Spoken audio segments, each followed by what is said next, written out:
So in our essential minerals, we'll be talking today about copper. So copper is one of the most important element which is found in our body. It has a lot of complex functionality.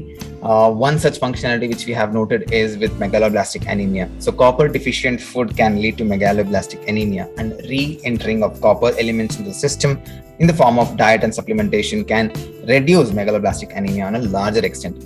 Not just megaloblastic anemia, but also in enhancing our immunity.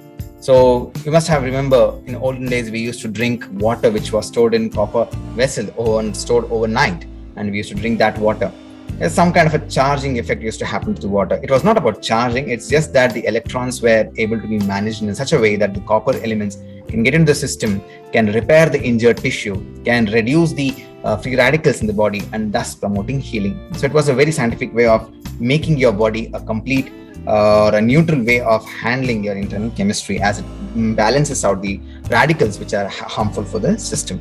Not just in disease condition, but you also need copper for proper growth and development of bones, connective tissues, and other organ tissues.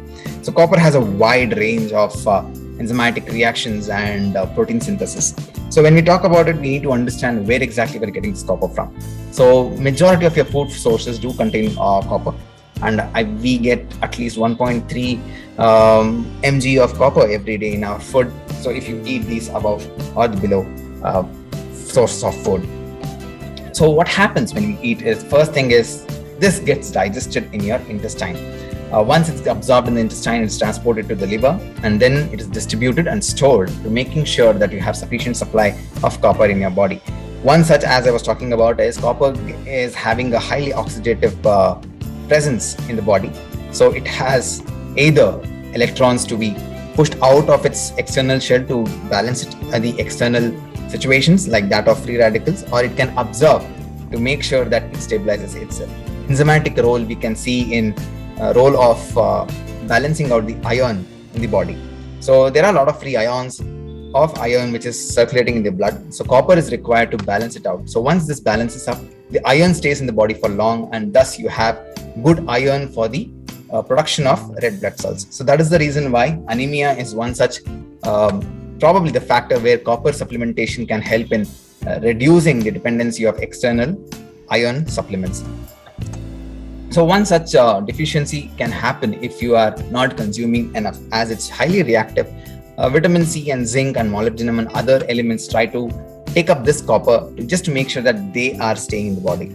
So what happens is something like arthritis and cardiovascular diseases can be in rise if you are not taking adequate amount of copper in your food. So along with that, there are also chances of copper toxicity when it comes to same conditions of eating too much of any of these elements. So what happens is, just let's assume that you are just eating or binging on copper rich food, then that can lead to toxicity because of its oxidative stress and oxidative damages it can lead, especially seen in kidney and liver. Along with that, you need to understand that enough copper can also cause Alzheimer's disease or Menkes disease or Wilson's disease. So Alzheimer's disease, to reduce the impedance of the neurons or they have a better conductivity, because copper is a good conductor of electricity and heat. So nervous system is nothing but electrical impulses. So not having adequate copper in your food can lead to Alzheimer's disease. Along with that, Menkes disease is where the elements of absorption for copper is not there. So body consciously tries to reject copper as it doesn't know how to absorb copper in the system.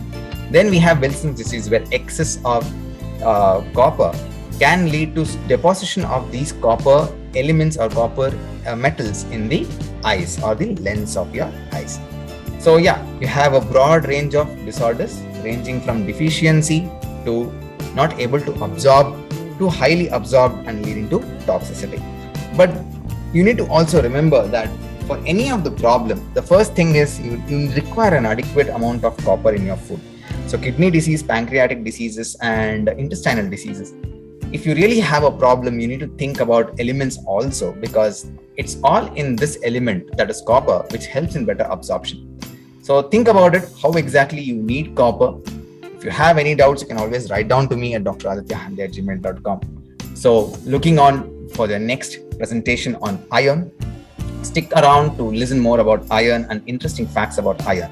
See you soon in the next week. Till then, take care, eat properly, and hope to see you more healthier in coming days. Thank you.